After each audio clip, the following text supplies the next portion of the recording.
To our amazing viewers at Cheating Tales Lab, we'd love to hear, which part of the world are you joining us from? Let us know.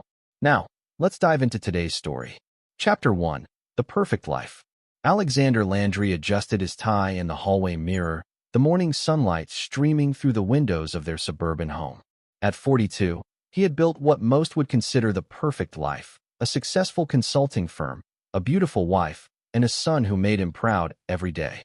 The house on Maple Street was modest but comfortable, with white picket fencing and Madeline's prized rose garden blooming in the front yard. "Dad, can you drive me to school today?" Bradley called from the kitchen, his voice carrying that familiar 12-year-old enthusiasm that always made Alexander smile. "Of course, buddy." Alexander walked into the kitchen where Madeline was packing Bradley's lunch, her auburn hair catching the light as she worked with practiced efficiency. After 15 years of marriage, she still took his breath away. "Don't forget the parent-teacher conference next week," Madeline said, sealing the lunch bag. "Mrs. Peterson wants to discuss Bradley's progress in advanced mathematics." Alexander ruffled his son's sandy brown hair. "That's my boy," following in the old man's footsteps with numbers. What his family didn't know was that Alexander's expertise with numbers had once been used for very different purposes. The consulting firm was legitimate now, helping businesses optimize their operations and financial structures. But the analytical mind that made him successful had been honed in a much darker world, one he'd left behind the day he met Madeline. The drive to Riverside Middle School was filled with Bradley's excited chatter about the upcoming science fair. Alexander listened, storing away every detail the way he always did, filing information with the precision that had once kept him alive in situations most people couldn't imagine. "Kyle Hunter's been acting weird lately," Bradley mentioned as they pulled into the school parking lot. "He keeps pushing kids around, trying to start fights." Alexander's hands tightened imperceptibly on the steering wheel. "Kyle Hunter? What's his father's name?" "I don't know. Some tough guy, I think. Kyle's always bragging about how scary his dad is." Bradley shouldered his backpack.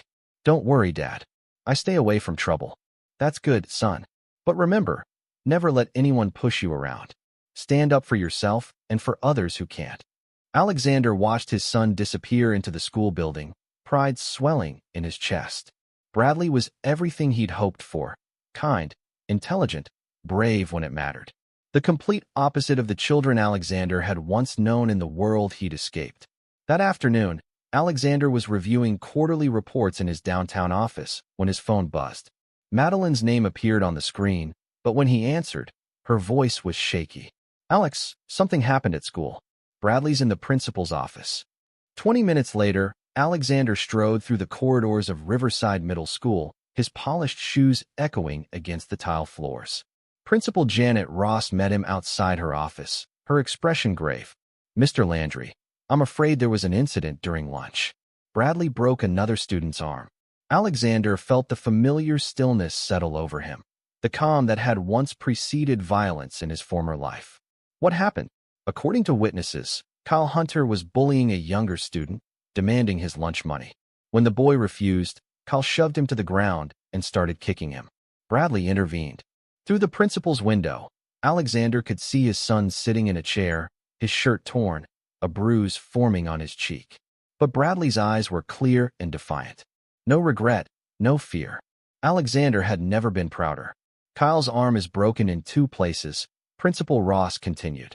"He claims Bradley attacked him unprovoked, but we have multiple witnesses who contradict that story." "Where's Kyle now?" "At the hospital with his father." "Mr. Landry, I have to tell you, Jerome Hunter is, well, he's not someone you want to cross. He has a reputation in this town. He's demanded that Bradley be expelled and is threatening to press charges." The name hit Alexander like ice water. Jerome Hunter. It couldn't be the same man. That Jerome Hunter should be dead or in prison by now. "I need to see my son," Alexander said quietly. Inside the office, Bradley looked up as his father entered. "Dad, I know I'm in trouble, but Tommy's just a little kid. Kyle was really hurting him." Alexander knelt beside his son's chair, placing a firm hand on his shoulder. "You did the right thing, Bradley. Never doubt that. A man protects those who can't protect themselves." But Kyle's arm. Actions have consequences. Kyle learned that today. Alexander's voice carried an edge that made Principal Ross shift uncomfortably. Are you hurt? Just some bruises. But Dad, Cal said his father is going to make us pay. He said his dad is really dangerous. Alexander stood slowly, his mind already working through possibilities. If this was the Jerome Hunter he knew, then his carefully constructed peaceful life was about to collide with a past he'd hoped was buried forever. Mr. Landry, Principal Ross said, perhaps you could talk to Mr. Hunter when he arrives. Try to smooth things over. Alexander turned to look at her, and for a moment, she saw something in his eyes that made her step back. Yes, he said softly. I think Jerome Hunter and I need to have a conversation. As they waited, Alexander's phone rang. The caller ID showed a number he didn't recognize, but when he answered, the voice on the other end was unmistakable. Well, Alexander fucking Landry. I heard you were dead. Hello, Jerome. It's been a long time. The line was quiet for several seconds. Your boy just cost me a lot of money, Alex. Cal was supposed to fight in the youth league next month. Now his arm's fucked. Youth fighting leagues. Of course Jerome would sink that low, using his own son. Alexander felt the familiar cold anger building, the same emotion that had once made him one of the most feared men in the underground world of organized crime. Your son was bullying a smaller child. Bradley stopped him. Your boy's going to pay for this. And so are you. I don't give a shit what you used to be. This is my town now. The line went dead. Alexander stared at the phone, then looked at his son, who was watching him with curious eyes. Dad? Who was that? An old friend, Alexander said. Don't worry about it, buddy. Everything's going to be fine. But as they drove home that evening, Alexander's mind was already shifting into patterns he'd hoped never to use again. Jerome Hunter had made a mistake. He'd threatened Alexander's family. In the world Alexander came from, that was an unforgivable sin. That night, after Bradley was asleep and Madeline was grading papers for her substitute teaching job, Alexander sat in his study, staring at a locked drawer in his desk. Inside were documents and items from a life he'd abandoned 15 years ago, a life where he'd been known by a very different name. He'd hoped Jerome Hunter was part of a past that could never touch his family. But some ghosts, it seemed, refused to stay buried. Chapter 2, Recognition. The next morning arrived with an ominous phone call. Principal Ross's voice was tight, with barely controlled panic. Mr. Landry, I need you to come to the school immediately. Jerome Hunter is here, and he's brought people with him. Alexander was already reaching for his keys. How many people? 2 men. Large men. Mr. Landry, I think you should know. Mr. Hunter has been asking questions about you. He seems to know more about your background than I would have expected.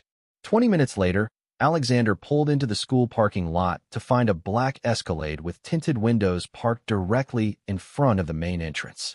2 men in expensive suits lounged against the vehicle, their eyes tracking every movement in the area. Professional muscle, but not quite disciplined enough to be military or government. Street thugs who'd learned to dress better. Inside the school, the atmosphere was tense. Teachers whispered in clusters, and several parents who'd come for morning pickup were being directed to use the side entrance. Alexander found Principal Ross in her office, nervously shuffling papers. He's in the conference room, she said without preamble. He's been waiting for an hour. Mr. Landry, maybe you should consider calling the police. That won't be necessary.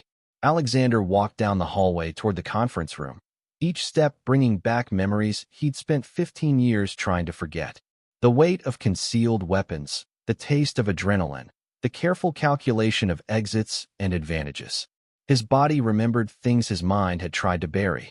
The conference room door was closed. Through the frosted glass, Alexander could see 3 silhouettes. He paused, hand on the doorknob, and for a moment allowed himself to become what he used to be. When he opened the door, Jerome Hunter was seated at the far end of the table, flanked by his 2 enforcers.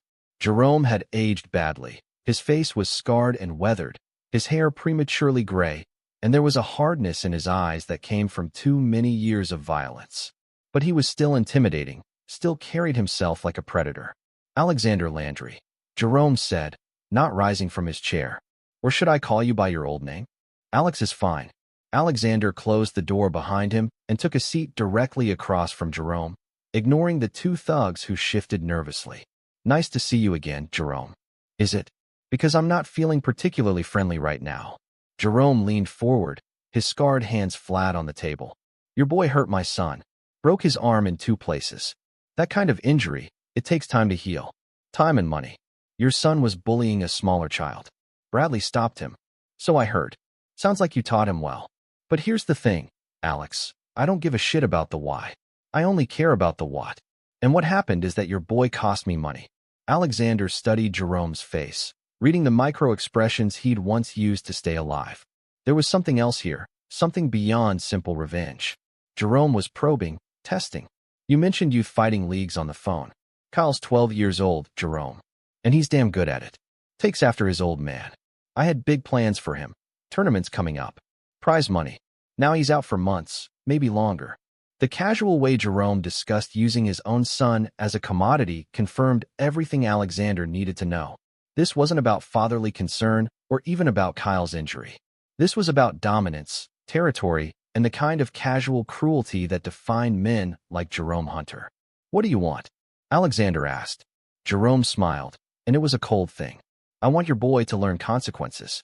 I want him to understand what happens when you interfere with my business. And if I refuse, then maybe your perfect little suburban life gets a lot more complicated. Jerome gestured to his men. These are the Wilson brothers, Troy and Andre. They handle problems for me. Big problems, small problems, family problems. The Wilson brothers straightened slightly, hands moving toward their jackets. But Alexander didn't flinch. Instead, he smiled. The same smile he'd once worn in boardrooms where life and death decisions were made with handshakes and nods. Jerome, do you remember what I used to do? Before I disappeared? For the first time, uncertainty flickered in Jerome's eyes. That was a long time ago. You've gone soft, playing house in the suburbs. Have I? Alexander leaned back in his chair, completely relaxed. Tell me, what happened to Vincent Corelli? The name hit Jerome like a physical blow. Vincent Corelli had been one of the most feared enforcers on the East Coast, a man who'd built an empire on fear and brutality. He'd also been Alexander's last target before disappearing into civilian life. Corelli died in a car accident, Jerome said, but his voice lacked conviction. Did he? Because I remember it differently. I remember Vincent begging for his life in a warehouse outside Baltimore. I remember him promising me anything, money, territory, his own daughter, if I'd let him live. The room fell silent. The Wilson brothers exchanged glances, suddenly uncertain about their employer's decision to bring them here. What's your point? Jerome asked. My point is that you've made a mistake. You've forgotten what I'm capable of. Alexander's voice remained conversational, almost friendly. You've threatened my son. That's not something I take lightly. Jerome tried to maintain his composure, but sweat was beginning to bead on his forehead. You can't touch me, Alex. Too many people know where I am today. Too many witnesses. Jerome, you came to my son's school with armed thugs to threaten a 12-year-old boy. How do you think that's going to play with the locals when word gets out? Nobody's going to. Mrs. Chun in the main office has been recording this entire conversation on her phone through the glass panel. Alexander nodded toward the door. Seemed like a smart precaution, given the circumstances. Jerome spun around to look at the door, where indeed a small woman with a phone could be seen through the frosted glass. You're bluffing. Alexander stood slowly. Troy, Andre, is it? You boys might want to consider who you're working for. Jerome here has a tendency to get people killed. Ask Vincent Corelli. Oh wait, you can't. The Wilson brothers were looking decidedly uncomfortable now. One of them, Troy, cleared his throat. Maybe we should go, boss. Shut up, Jerome snapped, but his authority was cracking. He looked back at Alexander, recognition and fear warring in his expression. This isn't over. Yes, Alexander said quietly, it is. You're going to walk out of here, and you're going to stay away from my family. Because if you don't, if you even think about coming near Bradley or Madeline, I'll remind you why my old friends used to cross the street when they saw me coming. Jerome stood, his face flushed with anger and humiliation. But behind the bluster, Alexander could see the fear. Jerome remembered now, remembered what Alexander Landry, formerly known as the accountant, was capable of. This isn't over, Jerome repeated, but his voice lacked conviction. Actually, it is. Alexander walked to the door and opened it. Oh, and Jerome? If Kyle continues bullying other children, I'll make sure Bradley is there to stop him. Every single time. As Jerome and his men filed out, Alexander heard Jerome whisper to Troy, it's really him. Jesus Christ, it's really him. When they were gone, Principal Ross appeared at Alexander's elbow, her face pale. "Mr. Landry, who exactly are you?" Alexander looked at her, then at his reflection in the conference room window. For just a moment, he'd allowed his old self to surface. The man who'd once made million-dollar decisions with other people's lives, who'd eliminated problems with clinical efficiency. "I'm Bradley Landry's father," he said simply. "And that's all that matters." But as he drove home, Alexander knew the truth was more complicated. Jerome Hunter had seen who he really was, and that recognition changed everything. The careful balance he'd maintained for 15 years was collapsing. That evening, he sat in his study again, staring at the locked drawer. This time, he opened it. Chapter 3, The Accountant. Inside the locked drawer lay the artifacts of a life Alexander had tried to forget: a passport under a different name, encrypted USB drives containing financial records that could topple governments, and a single photograph of 5 men in expensive suits standing outside a Chicago courthouse. Alexander picked up the photograph with steady hands. 3 of the men were dead now. He'd killed 2 of them personally, and the third had been eliminated by rivals. The 4th man, Vincent Corelli, had also met his end at Alexander's hands, though the world believed it was a car accident. That left only Jerome Hunter, who'd been the youngest and least important member of their circle. The man Alexander used to be had no name that appeared in any official records. In the criminal underworld, he'd been known simply as the accountant, not because he managed books, but because he balanced equations. When someone owed a debt that couldn't be repaid with money, they paid with their life. When territories needed to be redistributed, he calculated the most efficient methods. When problems needed to disappear, he made the mathematics work. Alexander had been very good at his job. Madeline's voice called from downstairs. "Alex, dinner's ready." He closed the drawer and locked it, then joined his family in the dining room. Bradley was animated, talking about his science project on renewable energy. Madeline listened with the patient attention of a dedicated mother, asking insightful questions that made their son beam with pride. This was why Alexander had left that life behind. Not for fear of consequences or law enforcement. He'd been too careful, too smart to ever be caught. He'd left because he'd met a woman whose smile made him want to be someone worthy of it. "How did the meeting go today?"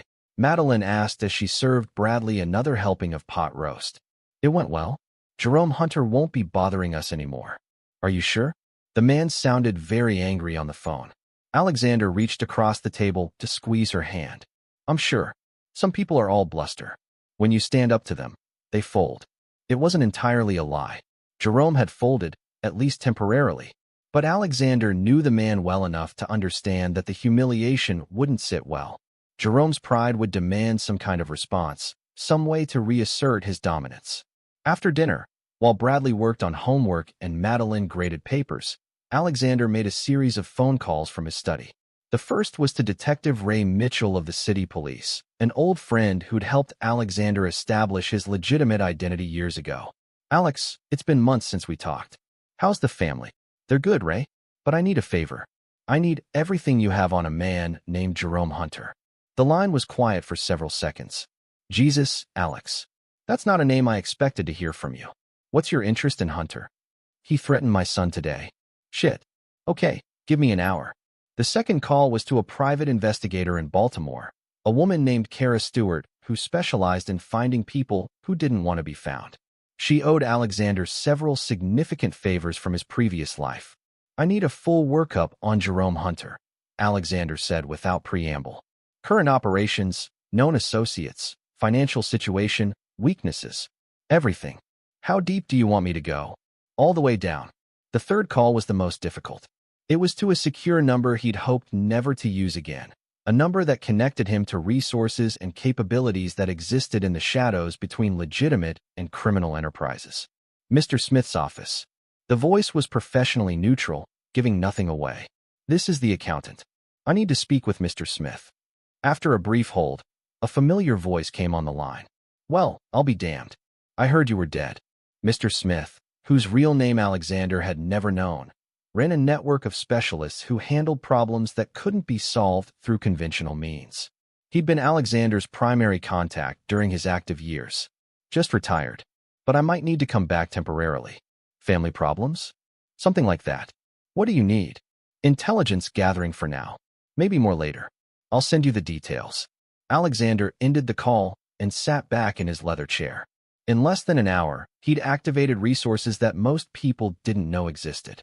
By tomorrow, he'd know everything about Jerome Hunter's current life, his business operations, his personal relationships, his vulnerabilities.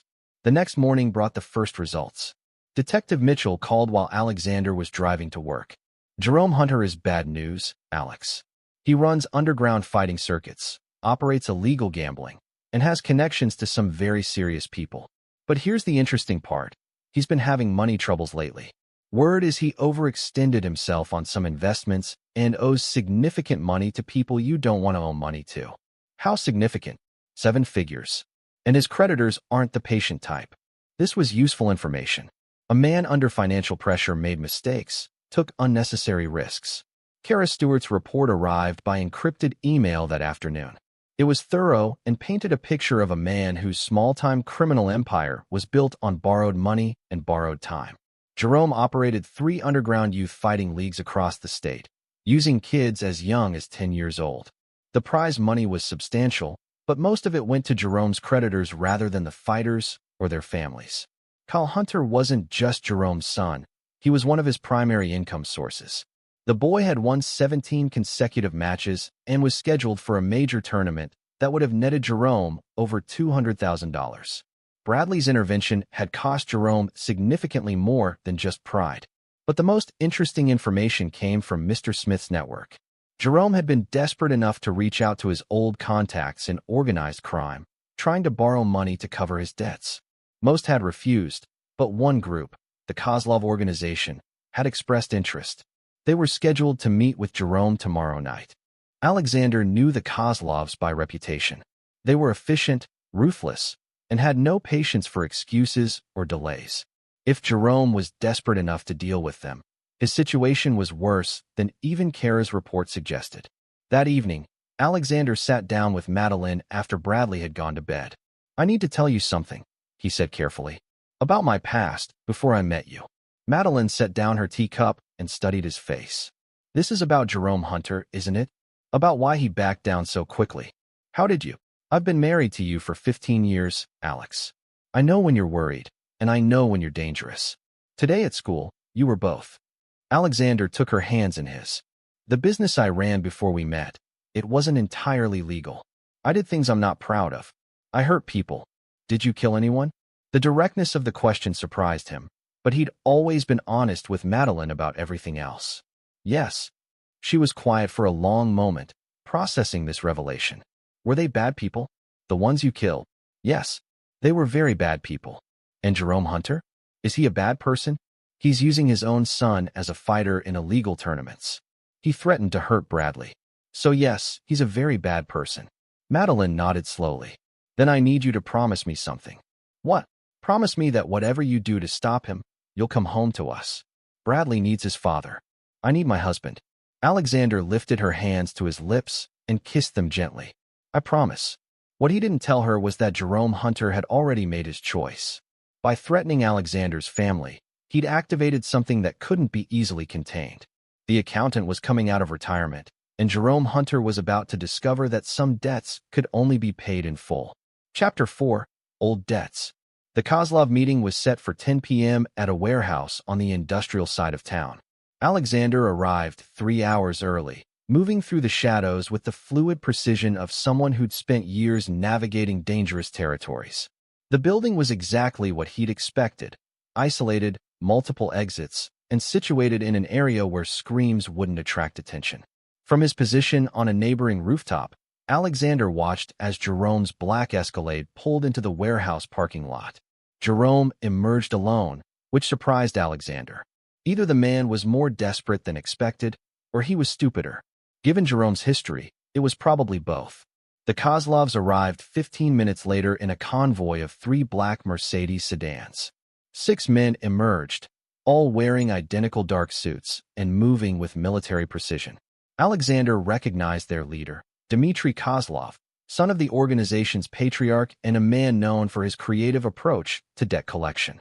Through high-powered binoculars, Alexander watched the meeting unfold. Jerome was gesticulating wildly, clearly trying to negotiate. Dmitri remained motionless, his hands clasped behind his back. The conversation lasted exactly 12 minutes before Dmitri raised one hand. The gesture was subtle, but two of his men immediately moved to flank Jerome. Whatever Jerome had proposed, it wasn't acceptable. Alexander's phone buzzed with a text message. Meeting complete. Subject agreed to Kozlov terms. Payment due in 72 hours. The message came from one of Mr. Smith's assets who'd managed to place a listening device near the warehouse. 72 hours. Jerome had bought himself 3 days, but at what cost? The answer came the next morning when Alexander arrived at his office to find a panicked voicemail from Principal Ross. Mr. Landry, Kyle Hunter didn't come to school today, and neither did 3 other children from the youth fighting program. Their parents are frantic. Please call me immediately. Alexander didn't need to call her back. He already knew what had happened. Jerome had offered the Kozlovs something more valuable than money: young fighters for their own underground tournaments. Children who could be trained, controlled, and exploited far more efficiently than adult fighters. The realization filled Alexander with a cold fury that he hadn't felt in 15 years. Jerome Hunter had just crossed a line that couldn't be uncrossed. That afternoon, Alexander received a call from Kara Stewart with an update that confirmed his suspicions. Jerome Hunter withdrew his son from Riverside Middle School this morning, along with 3 other kids whose families are connected to his fighting operation. Word on the street is he's relocating to Chicago for expanded business opportunities. What about the other children? Their parents are terrified. They've been told that if they go to the police or try to interfere, their kids will disappear permanently. These families are trapped, Alex. Hunter's using their children as collateral for his own debts. Alexander ended the call and sat in his office chair, staring out at the city skyline. In his previous life, he would have handled this situation with clinical efficiency. Eliminate Jerome, recover the children, and disappear before anyone could connect him to either action. But he wasn't that man anymore. He had a family, a legitimate business, and a life he'd spent 15 years building. But he also had a son who needed to understand that good people didn't walk away when children were in danger. That evening at dinner, Bradley was unusually quiet. When Madeline asked about his day, he just shrugged and picked at his food. Kyle Hunter didn't come to school today, Bradley finally said. Neither did Tommy Martinez or Sarah Chun. Their parents came to pick up their homework, but they wouldn't say why. Alexander and Madeline exchanged glances. They'd agreed not to involve Bradley in the situation with Jerome, but their son was smart enough to notice when something was wrong. Sometimes families have to move suddenly, Madeline said gently, for work or other reasons. But Tommy told me last week that his dad just got a new job at the auto plant. Why would they move now? Bradley looked at his father. Is this because of what happened with Kyle's arm? Because of what I did. The direct question hit Alexander like a physical blow. His son was blaming himself for whatever was happening to the other children. Bradley, look at me. Alexander waited until he had his son's full attention. What you did was right. You protected someone who couldn't protect himself. Whatever is happening now, it's not your fault. But if I hadn't broken Kyle's arm, then Tommy would still be getting beaten up every day, and eventually Kyle would have hurt someone even worse. You did what had to be done. After Bradley went to bed, Alexander made a decision that would change everything. He opened his laptop and began typing a message to Mr. Smith. I'm taking the Hunter contract. Full package. Timeline, 48 hours. The response came back within minutes. Understood. Resources are being deployed. Welcome back, accountant. Madeline appeared in the doorway of his study, wrapped in her robe. You're going after him, aren't it? He has 4 children, Maddie. He's going to use them as fighters for people who don't care if they live or die. And you think you can save them? Alexander looked at his wife, seeing the fear and love warring in her eyes.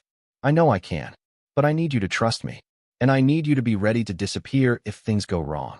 Disappear? I have resources you don't know about.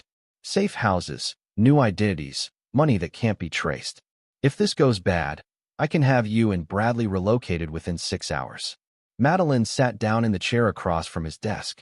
How long have you been planning for this possibility? Since the day we met. Since the day I realized I had something worth protecting. She was quiet for several minutes, processing the implications of what he'd told her. Finally, she looked up at him. Those children, Tommy, Sarah, and the others, they have families who love them too. I know. Then bring them home, Alex. All of them. Alexander reached across the desk and took her hand. I will. I promise. What neither of them said was that bringing the children home would require Alexander to become someone he'd sworn he'd never be again. But some promises were worth any price, and some debts could only be paid with blood. The accountant was coming out of retirement, and Jerome Hunter was about to learn that there were some equations that always balanced, no matter how long it took to solve them. Chapter 5. The Hunter Becomes Hunted. Jerome Hunter's Chicago operation was housed in an abandoned textile factory on the south side, a maze of industrial corridors and forgotten maintenance tunnels that provided perfect cover for illegal activities. Alexander had been studying the building's blueprints for 6 hours, memorizing every entrance, exit, and blind spot. Mr. Smith's intelligence network had provided a complete picture of Jerome's new arrangement with the Kozlovs. The 4 children, Kyle Hunter, Tommy Martinez, Sarah Chun, and a boy named Israel Powers, were being housed in a converted dormitory on the factory's 2nd floor. They were being trained 16 hours a day, preparing for a tournament that would take place in 3 days. The winner would earn Jerome enough money to pay his debts. The losers would be sold to other organizations for future tournaments. All 4 children would be trapped in the system indefinitely. Alexander's plan was elegant in its simplicity. Infiltrate the facility, neutralize Jerome and his security, and extract the children without alerting the Kozlovs to his involvement. It was the kind of operation he'd executed dozens of times in his previous life. But this time was different. This time, he wasn't working for money or territory. This time, it was personal. At 11 p.m., Alexander parked his rental car 6 blocks from the factory and began his approach on foot. He wore dark clothing and carried a small pack containing specialized equipment that Mr. Smith had provided: lockpicks, electronic surveillance devices, and a Beretta 9mm with a custom suppressor. The factory's security was amateur level: 2 guards at the main entrance, 1 patrolling the perimeter, and basic camera coverage that could be easily avoided. Alexander had infiltrated government facilities with better protection. He entered through a service tunnel that connected to the building's basement, moving through the darkness with practiced silence. The tunnels led to a maintenance room directly below the dormitory where the children were being held. Through the building's ventilation system, Alexander could hear voices: Jerome arguing with someone over the phone, guards playing cards in the security room, and something that made his blood run cold: the sound of children crying. Alexander made his way to the 2nd floor using a freight elevator that had been disabled but could be operated manually. The hallway outside the dormitory was guarded by a single man reading a magazine. Alexander approached from behind and rendered him unconscious with a sleeper hold that left no permanent damage. Inside the dormitory, he found the 4 children sleeping on mattresses arranged military-style in rows. Tommy Martinez, the boy Bradley had defended, was curled in a corner, his face bruised and his arm in a makeshift sling. Sarah Chun, barely 10 years old, was whimpering in her sleep.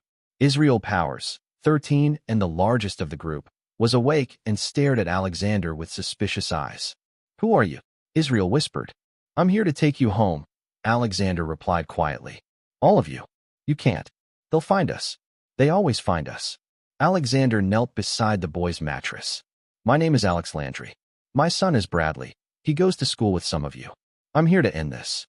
Recognition flickered in Israel's eyes. "You're Bradley's dad? The one who made Mr. Hunter scared?" "Yes. Now I need you to wake the others quietly. We're leaving." As the children stirred awake, Alexander could hear footsteps in the hallway. Someone had found the unconscious guard. He had minutes before the entire facility would be on alert. "There's a fire escape at the end of the hall," Alexander told the children. "I need you to go there and wait for me.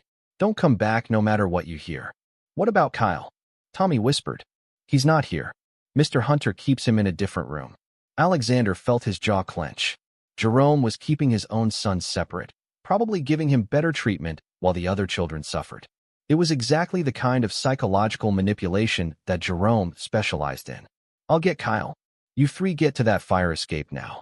As the children crept toward the hallway, Alexander heard Jerome's voice echoing from somewhere above. "Find them.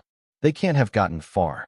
Alexander made his way to the 3rd floor, following the sound of Jerome's increasingly agitated commands. He found Kyle Hunter in what had once been an executive office, furnished with a bed, desk, and even a television. The boy was awake, sitting on the edge of his bed with his broken arm still in a cast. "You," Kyle said when he saw Alexander. "You're Bradley's dad." "Yes. I'm here to take you home. I don't want to go home with you. My dad says you're dangerous." Alexander studied the boy's face. Kyle was clearly afraid, but there was something else, a Stockholm Syndrome-like loyalty to his father despite the obvious abuse. "Kyle, do you know what your father has planned for you? Do you know about the tournament?" The boy's eyes flickered with uncertainty. "I'm going to win. My dad says I'm the best fighter he's ever trained." "And if you lose? Has he told you what happens then?" Kyle's silence was answer enough. Jerome had filled his son's head with dreams of victory without explaining the consequences of failure. "Your choice, kid. Come with me now, or stay and find out what your father really thinks of you."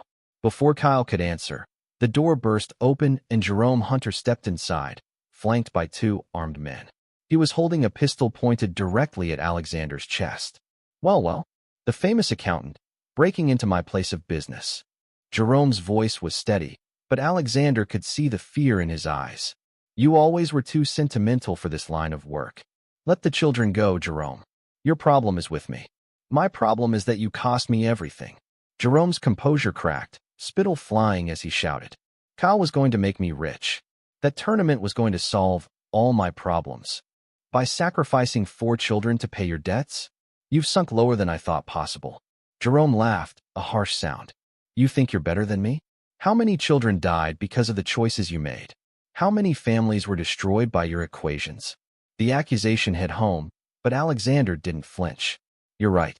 I have blood on my hands. But I never hurt children. That was always the line I wouldn't cross." "Well, I guess that makes you a real saint." Jerome raised his pistol. "Too bad Kyle's going to watch his hero die." What happened next took less than 3 seconds. Alexander dove left, drawing his own weapon while rolling behind Kyle's desk. Jerome's first shot went wide, shattering the window. Alexander's response was precise, a single shot that caught Jerome in the shoulder, spinning him around, and sending his pistol skittering across the floor. The 2 guards raised their weapons, but Alexander was already moving. Years of training and experience took over, muscle memory guiding his actions. He put both men down with controlled bursts that were lethal but clean. When the shooting stopped, Jerome was on the floor, clutching his wounded shoulder. Kyle was pressed against the wall, his face white with shock. "It's over," Alexander said quietly. But Jerome wasn't finished. With his good hand, he reached for a backup pistol hidden in his boot. "If I can't have my son, neither can you." The final shot echoed through the room. Jerome Hunter collapsed and didn't move again. Kyle stared at his father's body, then looked up at Alexander. "Is he dead?" "Yes." The boy was silent for a long moment. Then, quietly, "Good." Chapter 6, Ghosts and Consequences. The extraction took 47 minutes. Alexander led the 4 children through maintenance tunnels and service corridors, avoiding the Kozlov security teams that were already responding to reports of gunfire at the factory. By the time the police arrived, Alexander and the children were 3 miles away in a stolen van, heading toward a safe house that Mr. Smith had provided. The safe house was a modest apartment above a 24-hour diner, unremarkable and easily overlooked. Alexander settled the children in the living room and gave them food from the diner below while he made a series of phone calls. The first call was to Detective Ray Mitchell. "Ray, I need you to meet me at the Riverside Diner on Highway 12. Bring child services and some social workers. I'm returning for missing children." "Alex, what the hell did you do?" "I solved a problem. The children are safe, and Jerome Hunter won't be threatening anyone else." The second call was to Madeline. "It's done," he said simply. "I'm bringing them home. All of them. All of them." The third call was more difficult. He dialed the number for Tommy Martinez's parents and heard Maria Martinez answer on the first ring. "Mrs. Martinez, this is Alexander Landry, Bradley's father. I have Tommy. He's safe." The woman's sobs of relief were audible through the phone. "Where is he? Can I see him?" "Riverside Diner on Highway 12. Bring identification and be prepared to answer questions from the police." Alexander made similar calls to the other families, each conversation ending with the same mixture of relief and disbelief. Within an hour, the diner's parking lot was filled with police cars, social services vehicles, and frantically grateful parents. Detective Mitchell arrived, and took Alexander aside while the children were reunited with their families. The Chicago PD found 4 bodies at that factory, including Jerome Hunter. They're calling it a gang war, but I know better. Mitchell studied Alexander's face. How much of this is going to come back on you? None of it. Jerome Hunter had a lot of enemies, and the Kozlovs had plenty of reasons to eliminate him. The official story will be that rival organizations got into a shooting match over territory. And the children were rescued by an anonymous tip that led police to a secondary location. They'll all say they don't know who helped them escape because they were kept blindfolded during the extraction. Mitchell nodded slowly. You've thought of everything. Just like the old days. Not everything. Alexander looked through the diner window at Tommy Martinez hugging his parents. I didn't think about what comes after. What do you mean? In the old days, I solved problems and walked away. But these children, they're going to need help processing what happened to them. They're going to need therapy, support, time to heal. And their families are going to have questions. Questions you can't answer without revealing who you really are. Exactly. Detective Mitchell was quiet for several minutes, watching the emotional reunions taking place in the diner. Finally, he looked back at Alexander. Maybe it's time to stop running from who you used to be. These kids are alive because the accountant came out of retirement. Their families have their children back because you remembered how to be dangerous when it mattered. And when word gets out about what happened in Chicago, when other people from my past realize I'm still alive, then you deal with them the same way you dealt with Jerome Hunter. Alexander shook his head. I can't live that life anymore, Ray. I have Madeline and Bradley to think about. Then don't live that life. But don't pretend it never happened, either. Those skills you have, that network you can access, maybe there's a way to use them for good. Before Alexander could respond, Kyle Hunter approached them. The boy had been sitting alone in a corner booth, watching the other children reunite with their families. Mr. Landry? What's going to happen to me now? Alexander knelt down to Kyle's eye level. Child services will find you a good family. People who will take care of you properly. Will I see Bradley again? I want to apologize for what I did to Tommy. I think that can be arranged. Kyle nodded, then looked directly into Alexander's eyes. Thank you for saving us. Even after what I did. Everyone deserves a second chance, Kyle. Even you. The drive home took 2 hours, and Alexander spent most of it thinking about Detective Mitchell's words.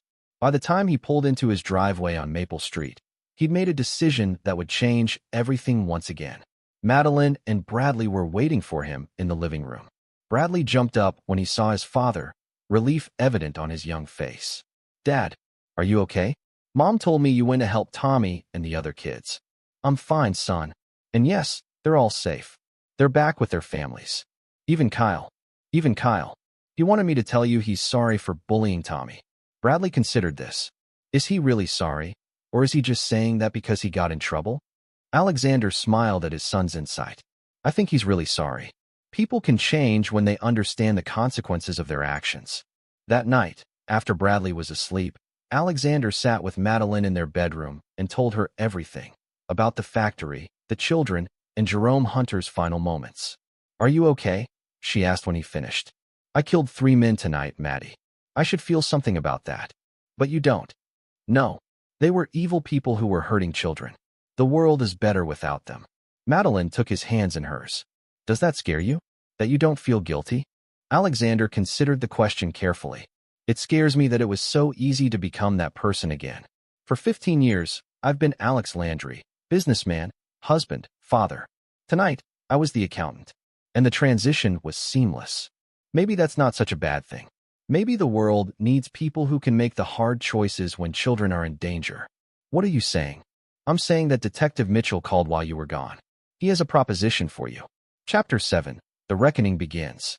Detective Mitchell's proposition was both simple and revolutionary. Create an unofficial task force to handle cases that fell through the cracks of the traditional justice system. Cases involving missing children, human trafficking, and organized crime operations that were too complex or dangerous for standard police work.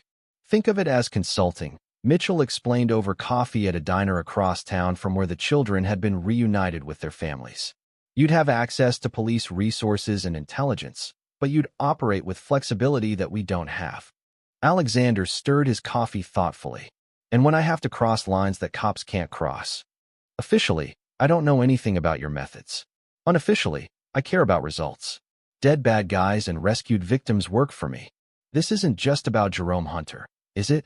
Mitchell pulled out a thick folder and set it on the table. 3 missing children cases in the past 6 months. All connected to underground fighting circuits. All cases where traditional investigations have hit dead ends. Alexander opened the folder and immediately understood why Mitchell needed his help. The missing children were all from poor families with limited resources. Their disappearances had been investigated, but without the kind of connections and assets that Alexander could access, the trails had gone cold. The families deserve answers, Alexander said. They deserve their children back. That evening, Alexander presented the opportunity to Madeline and Bradley over dinner. He explained it as a chance to use his business skills to help law enforcement with complex financial crimes, a version of the truth that protected his family while giving them the information they needed. You'd be helping find missing children? Bradley asked, his eyes lighting up with admiration. Among other things, yes. That's awesome, Dad. Like a real-life superhero. Madeline smiled at their son's enthusiasm, but Alexander could see the concern in her eyes. Later, after Bradley was in bed, she voiced her worries. This isn't going to be like what you did in Chicago, is it? You're not going to come home covered in blood every night.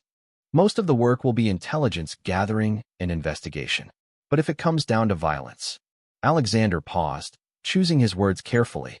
I'll do whatever is necessary to bring those children home. And if someone recognizes you, if word gets out that the accountant is back, then we disappear. New identities, new life, somewhere far from here. Madeline nodded, accepting the risk because she understood the stakes.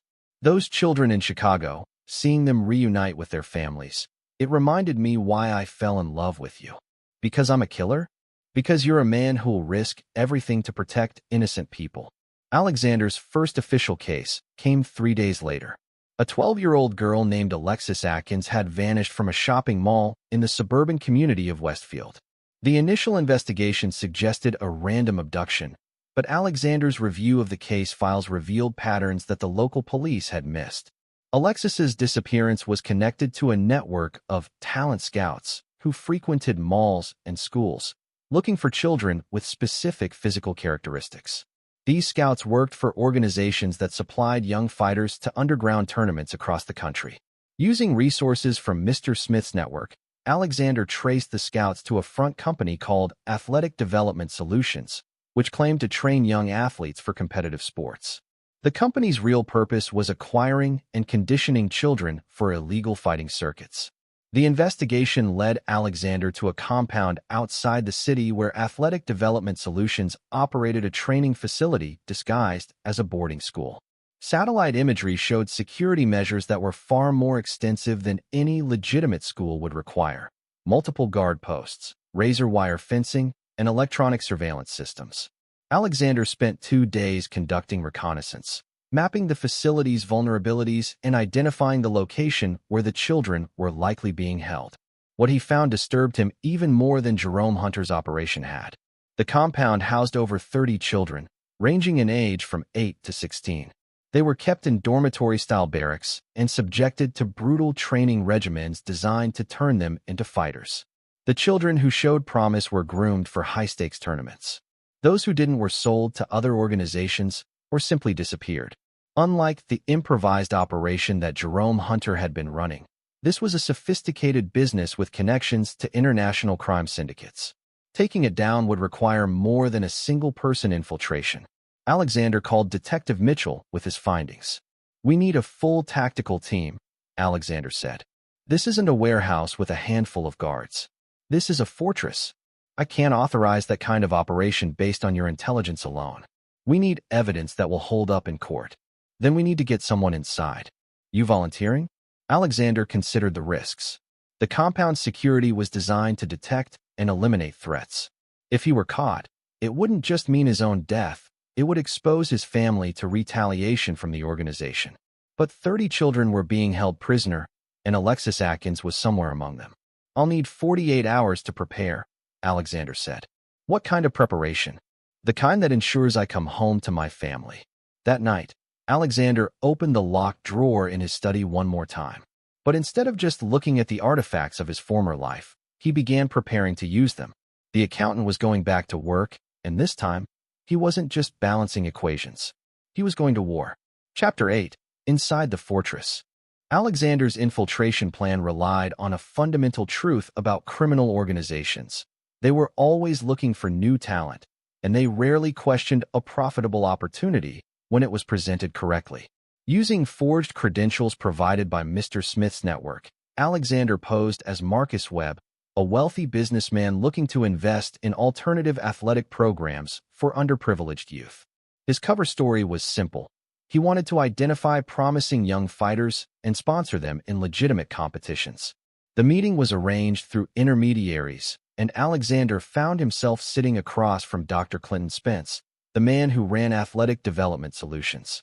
Spence was in his 50s, impeccably dressed, and possessed the kind of clinical demeanor that made Alexander's skin crawl.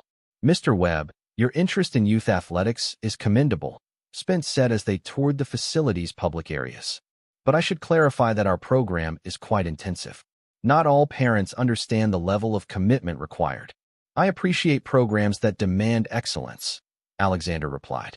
"Too many young people today lack discipline." Spence smiled approvingly. "Precisely.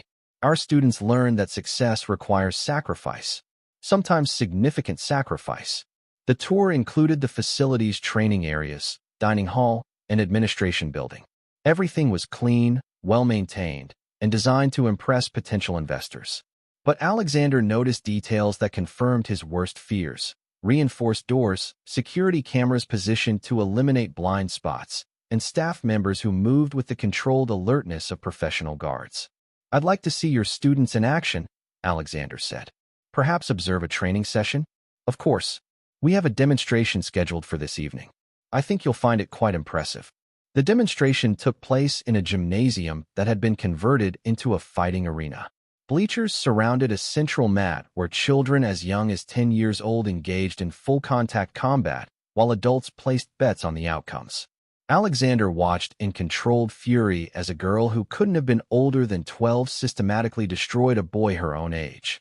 The crowd cheered as she broke his nose with a precise elbow strike, then chanted for her to continue the assault even after he'd clearly been defeated. "That's Stephanie Holden," Spence said proudly. "One of our star pupils. She's won 43 consecutive matches." Alexander studied the girl's face as she stood over her defeated opponent. There was no joy in her victory, no satisfaction in her dominance. Her eyes were empty, mechanical. She'd been broken and rebuilt as a weapon. "Impressive," Alexander managed. "How long has she been in your program?" 3 years. Her parents signed her over to us when she was 9. They couldn't handle her aggressive tendencies. Signed her over? Complete custody transfer. It's the only way we can provide the intensive training these children require. Parents are too emotional, too protective. They interfere with the necessary conditioning process. Alexander felt his hands clench into fists and forced himself to relax. "And the children who don't show promise? What happens to them?" Spence's smile faltered slightly. "Not every child is suited for our program. Those who don't meet our standards are transferred to other facilities better equipped to handle their limitations." The euphemism was clear. Children who couldn't fight were disposed of. "I'd like to make a significant investment," Alexander said. "But first, I'd like to see your complete operation, including your newer acquisitions." Spence hesitated. "Mr. Webb, certain aspects of our program are confidential. Trade secrets, you understand." Alexander pulled out a briefcase containing $500,000 in cash, money that Mr. Smith had provided for exactly this purpose. "I understand the value of discretion, but I also understand the value of thorough evaluation before making major investments." The sight of the money changed Spence's demeanor immediately. "Of course, I think we can arrange a more comprehensive tour." 20 minutes later, Alexander was following Spence through a section of the compound that visitors weren't meant to see. They passed dormitories where children slept on metal bunks, medical facilities where injuries were treated without regard for proper care, and isolation cells where problem students were kept in solitary confinement. "This is our intake facility," Spence explained as they entered a building that looked like a prison processing center. "New arrivals are evaluated and assigned to appropriate training tracks." Alexander's breath caught in his throat. Among the dozen children being processed, he recognized Alexis Atkins. She was sitting on a bench, still wearing the clothes she'd been abducted in, her face streaked with tears. "The girl on the left," Alexander said carefully. "She looks familiar." "Alexis?" "Yes, she's a recent acquisition. Showed exceptional reflexes during preliminary testing. We expect great things from her." Alexander nodded, filing away every detail of the room's layout and security measures. "When will she begin full training?" "Tomorrow morning. We find it's best to begin conditioning immediately after intake. The longer children have to dwell on their situation, the more difficult the transition becomes. Meaning we break them quickly before they can develop resistance to the program." Alexander had heard enough. He'd seen the scope of the operation, confirmed that Alexis was here, and identified the facility's vulnerabilities. Now he needed to extract himself without arousing suspicion and prepare for the most complex operation of his career. "Dr. Spence, I'm very impressed with what you've built here," Alexander said as they returned to the administration building. "I'd like to move forward with a substantial investment, but I'll need a few days to arrange the financing." "Of course, but I should mention that we have other interested parties. If you're serious about this opportunity, I'd recommend moving quickly." Alexander shook hands with the man, fighting the urge to crush his windpipe. "I'll be in touch within 48 hours. That night, Alexander sat in his hotel room and called Detective Mitchell. "I found her. Alexis Atkins is alive, but we need to move fast. They're planning to start full conditioning tomorrow, and from what I've seen, children don't survive that process intact." "What do you need?" "Everything. Full tactical support, federal assistance if you can get it, and a media blackout until we're done. This operation is going to be messy." "How messy?" Alexander looked out his hotel window toward the compound where 30 children were being held prisoner. "The kind of messy that ends with congressional hearings and international news coverage. But those kids are going home to their families." "And Dr. Spence?" "Dr. Spence has an appointment with the accountant. He's going to learn that some debts can't be negotiated." The final reckoning was coming, and this time, Alexander wasn't just saving 4 children from a desperate criminal. He was dismantling an entire industry built on the suffering of innocents. The war was about to begin. Chapter 9, The Final Equation. The assault on the Athletic Development Solutions compound began at 3:17 a.m. when Alexander disabled the facility's primary generator using explosives he'd planted during his reconnaissance. The compound's backup power systems activated immediately, but the brief interruption gave the tactical teams crucial seconds to breach the perimeter undetected. Alexander moved through the facility like a ghost, using maintenance tunnels and service corridors to avoid the panicked guards who were scrambling to respond to multiple simultaneous breaches. His target was the intake facility where Alexis Atkins and the newest captives were being held. The building was guarded by 2 men armed with automatic weapons. Alexander eliminated both with suppressed shots from 50 yards, then moved to the entrance. The electronic lock had defaulted to secured mode when the power fluctuated, but Alexander's lock picks opened it in 30 seconds. Inside, he found 17 children ranging in age from 8 to 15. They were awake but terrified, huddled together in the processing room where he'd seen them during his tour. "My name is Alex," he said quietly, kneeling down to their eye level. "I'm here to take you home." Alexis Atkins looked up at him with hollow eyes. "Are you real? They said no one would come for us." "I'm real, and I'm here. But I need you all to be very brave for just a little longer." Alexander activated his radio headset. Package 1 secured. 17 packages ready for extraction. Detective Mitchell's voice crackled through the earpiece. "Route Alpha is clear. Move to extraction point." Alexander led the children through the facility's kitchen and out a service door that opened onto the compound's eastern perimeter. A team of federal agents was waiting with vehicles and medical personnel to transport the children to safety. "These are the good guys," Alexander told the children. "They're going to take you somewhere safe while I help the other kids."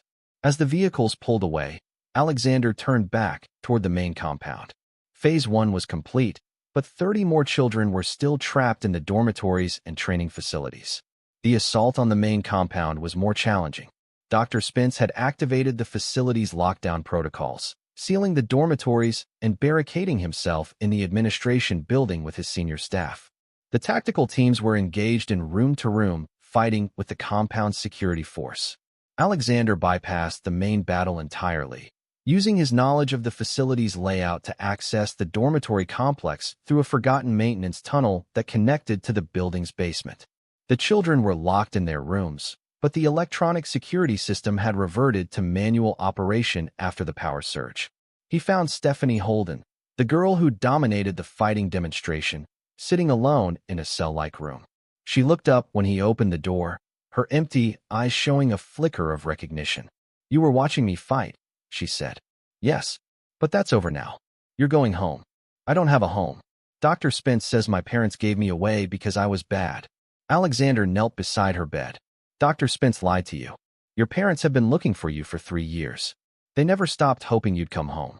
For the first time, emotion flickered across the girl's face. "They want me back? Even after everything I've done.